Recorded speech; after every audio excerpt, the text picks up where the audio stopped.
Assalamualaikum warahmatullahi wabarakatuh. Kami dari kelompok 2, di sini kita ingin mempresentasikan tentang penata usahaan barang milik daerah. Kelompok 2 ini beranggotakan Nindi Putri Ramadhani, Fardita Azara, Peti Andriani, dan Rizka Maulidia Alfasyah. Materi pertama akan dijelaskan oleh teman saya. Dipersilakan. Baik, untuk materi pertama yaitu pengertian penatausahaan barang milik daerah. Jadi di sini definisi penatausahaan menurut Peraturan Pemerintah Nomor 6 Tahun 2006 dan Peraturan Menteri Dalam Negeri Nomor 17 Tahun 2007 adalah rangkaian kegiatan yang meliputi pembukuan, inventarisasi, dan pelaporan barang milik daerah sesuai dengan ketentuan yang berlaku. Nah, jadi di sini ada tiga definisi yang udah disebutin tadi. Jadi yang pertama itu pembukuan. Pembukuan adalah kegiatan pendaftaran dan pencatatan barang milik daerah ke dalam daftar barang yang ada pada penggunaan pengguna barang dan pengelola barang. Maksud pembukuan ini adalah agar semua barang milik daerah yang berada dalam penguasaan pengguna barang dan yang berada dalam pengelolaan pengelola barang tercatat dengan baik. Kemudian di sini ada inventarisasi. Jadi inventarisasi itu maksudnya adalah kegiatan untuk melakukan pendataan, pencatatan, dan pelaporan hasil pendataan barang milik daerah. Maksud inventarisasi adalah untuk mengetahui jumlah dan nilai serta kondisi barang milik daerah yang sebenarnya, baik yang berada dalam penguasaan pengguna barang maupun yang berada dalam pengelolaan pengelola barang. Kemudian yang ketiga itu pelaporan. Pelaporan adalah kegiatan menyampaikan data dan informasi yang dilakukan oleh unit pelaksana penatausahaan barang milik daerah pada pengguna barang dan pengelola barang. Maksud pelaporan itu jadi agar semua data dan informasi mengenai barang milik daerah dapat disajikan dan disampaikan kepada pihak yang berkepentingan dengan akurat guna mendukung pelaksanaan pengambilan keputusan dalam rangka pengelolaan barang milik daerah dan sebagai bahan penyusunan neraca pemerintah daerah. Kemudian slide selanjutnya. Selanjutnya itu sasaran penatausahaan barang milik daerah. Jadi di sini adapun sasaran dari penatausahaan barang milik daerah itu meliputi yang pertama semua barang yang dibeli atau diperoleh atas beban anggaran pendapatan dan belanja daerah atau APBD. Dan yang kedua, semua barang yang meliputi dari perolehan lainnya yang sah meliputi barang yang diperoleh dari hibah atau sumbangan atau yang sejenisnya. Kemudian barang yang diperoleh dari pelaksana perjanjian atau kontrak, barang yang diperoleh berdasarkan ketentuan undang-undang, atau barang yang diperoleh berdasarkan putusan pengadilan yang telah memperoleh kekuatan hukum tetap. Jadi di sini penatausahaan menghasilkan dokumen yang digunakan sebagai bukti untuk mencatat transaksi dalam proses akuntansi meliputi semua dokumen yakni semua barang yang dibeli atau diperoleh atas beban anggaran pendapatan dan belanja daerah atau berasal dari perolehan lainnya yang sah yang berada dalam penguasaan kuasa pengguna barang atau pengguna barang dan berada dalam pengelolaan pengelola barang. Slide selanjutnya. Oke, selanjutnya di sini ada tujuan penatausahaan barang milik daerah, yang dimana berdasarkan peraturan Pemerintah Nomor 6 Tahun 2006 tentang pengelolaan barang negara atau daerah. Nah, hasil penatausahaan BMD ini atau barang milik daerah ini nantinya dapat digunakan dalam rangka yang pertama adalah penyusunan neraca pemerintah daerah setiap tahun, kemudian perencanaan kebutuhan pengadaan dan pemeliharaan BMD setiap tahun untuk digunakan sebagai bahan penyusunan rencana anggaran. Yang ketiga adalah pengamanan administrasi BMD atau barang milik daerah.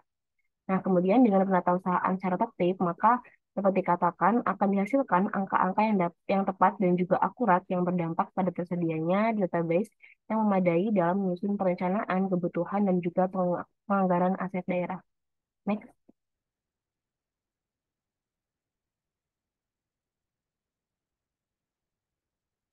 Dan selanjutnya di sini juga ada mengenai inventarisasi barang milik daerah, selain yang dijelaskan oleh Rizka sebelumnya. Jadi, inventarisasi barang milik daerah ini adalah tindakan untuk melakukan perhitungan fisik barang daerah, meyakinkan kebenaran kepemilikan, serta menilai kewajaran sesuai kondisi barang daerah.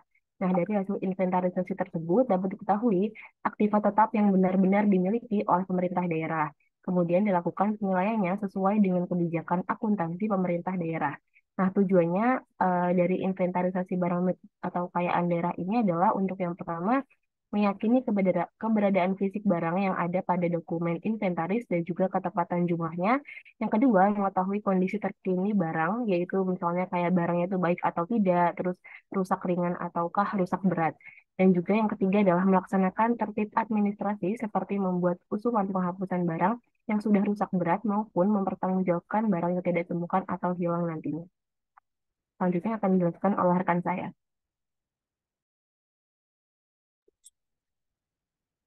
Iya, selanjutnya adalah sensus barang milik daerah.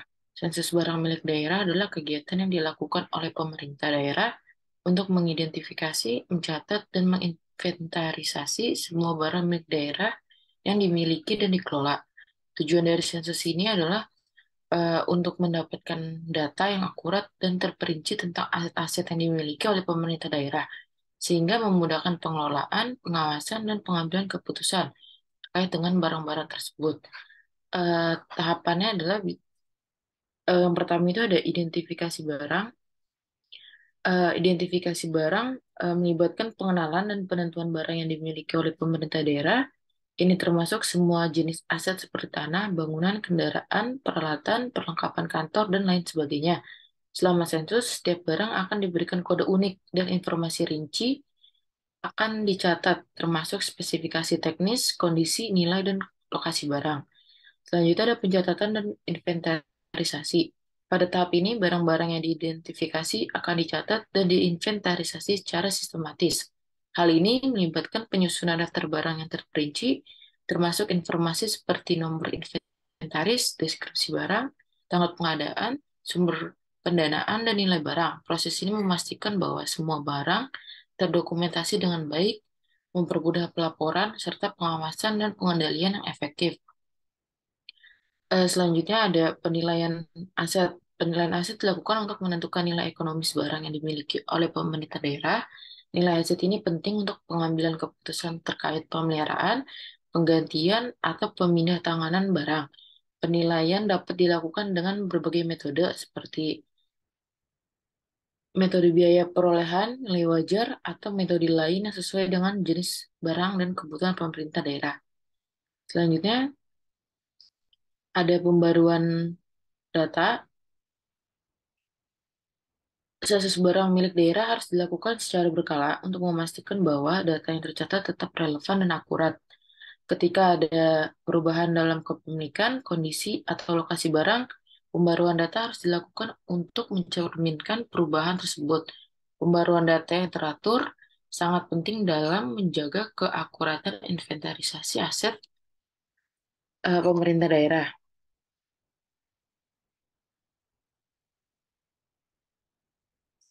Nah, sensus barang milik daerah ini memiliki hubungan yang erat dengan perekonomian daerah.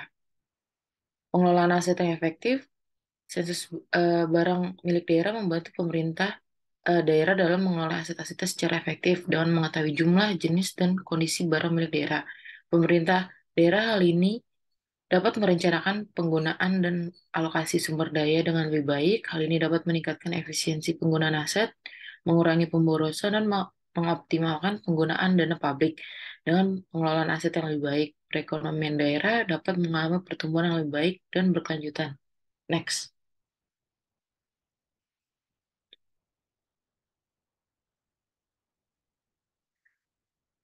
Salah ya, Ge. Ulang aja lu. Eh, ini tadi gue udah bacain nih. Selanjutnya ada hubungan sensus barang milik daerah dengan perekonomian daerah. Sensus barang milik daerah memiliki hubungan yang erat dengan perekonomian daerah. Pengelolaan aset yang efektif. Sensus barang milik daerah membantu pemerintah daerah dalam mengelola aset-asetnya secara efektif dengan mengetahui jumlah, jenis, dan kondisi barang milik daerah. Pemerintah daerah dapat merencanakan penggunaan dan alokasi sumber daya dengan lebih baik. Hal ini dapat meningkatkan efisiensi penggunaan aset, mengurangi pemborosan, dan mengoptimalkan penggunaan dana publik dengan pengelolaan aset yang lebih baik. Perekonomian daerah dapat mengalami pertumbuhan yang lebih baik dan berkelanjutan. Next. Selanjutnya, Selanjutnya adalah penggolongan barang milik daerah.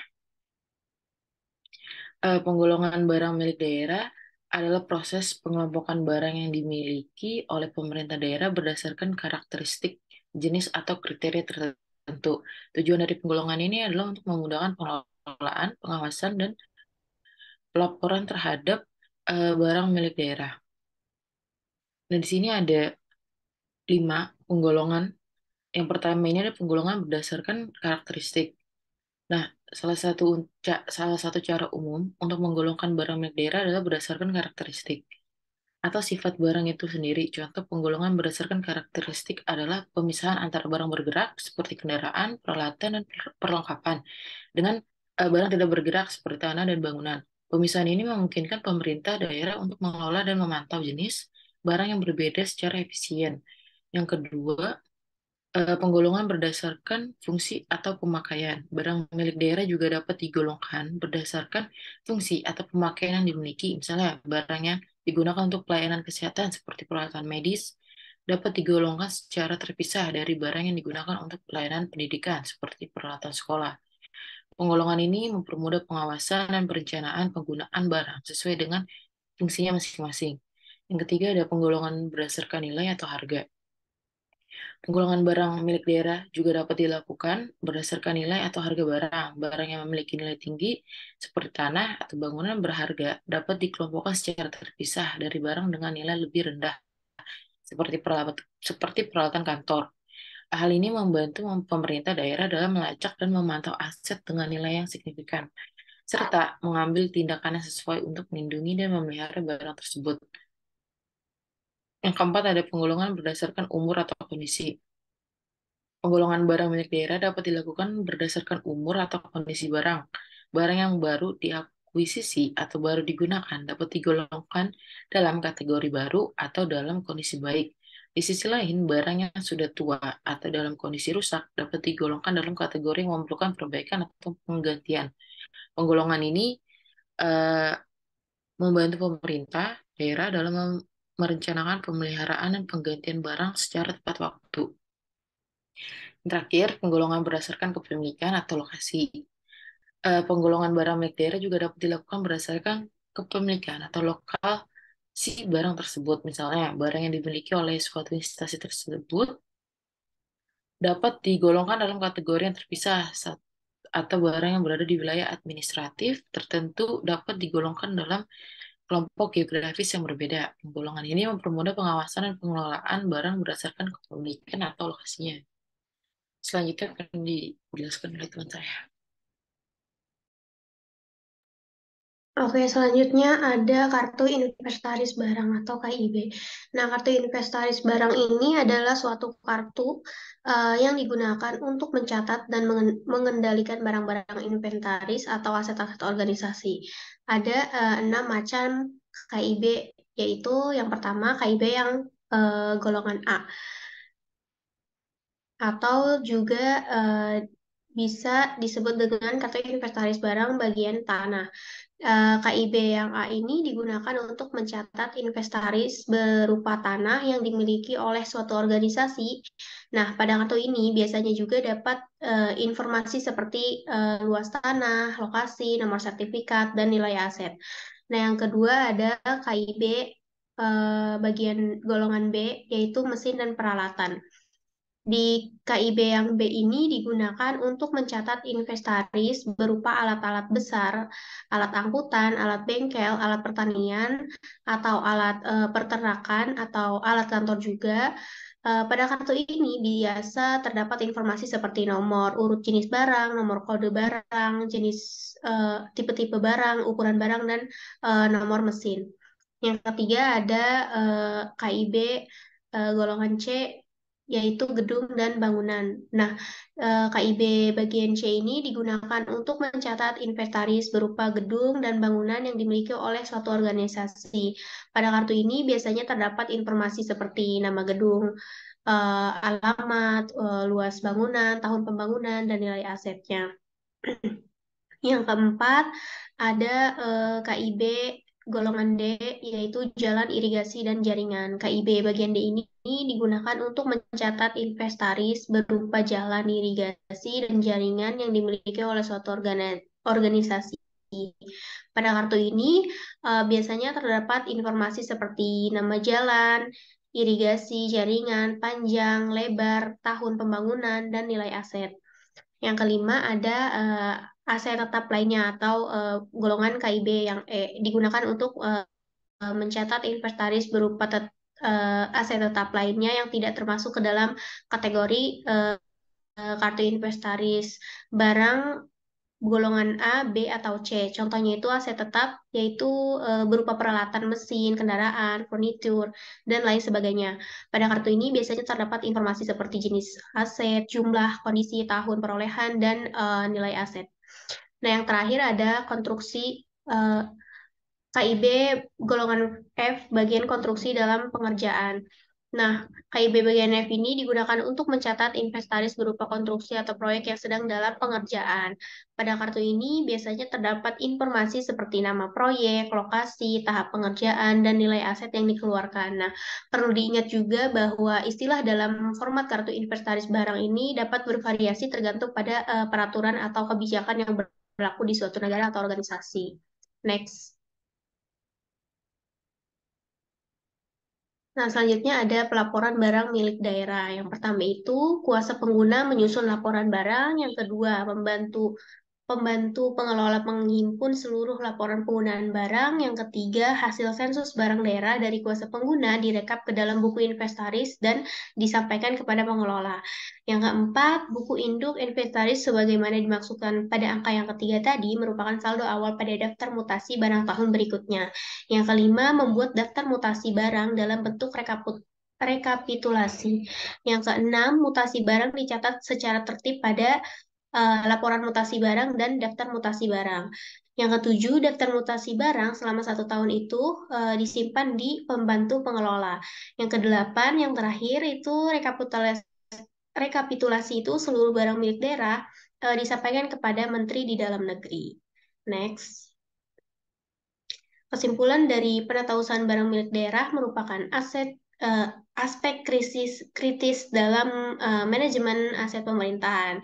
Melalui proses ini, pemerintah dapat mencatat, mengendalikan, dan memelihara aset-aset yang dimiliki sehingga dapat mengoptimalkan penggunaannya dan mencegah kerugian atau kehilangan barang. Nah, proses penatausahaan barang milik daerah ini melibatkan penggunaan kartu inventaris barang atau KIB yang mencatat informasi terperinci tentang aset-aset seperti tanah, gedung, jalan, irigasi, mesin, peralatan, dan lain sebagainya. Next.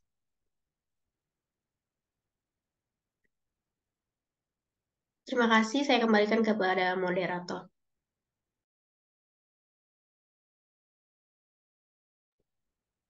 Kemudian presentasi dari kami kelompok 2, kurang lebihnya mohon maaf. Wassalamualaikum warahmatullahi wabarakatuh.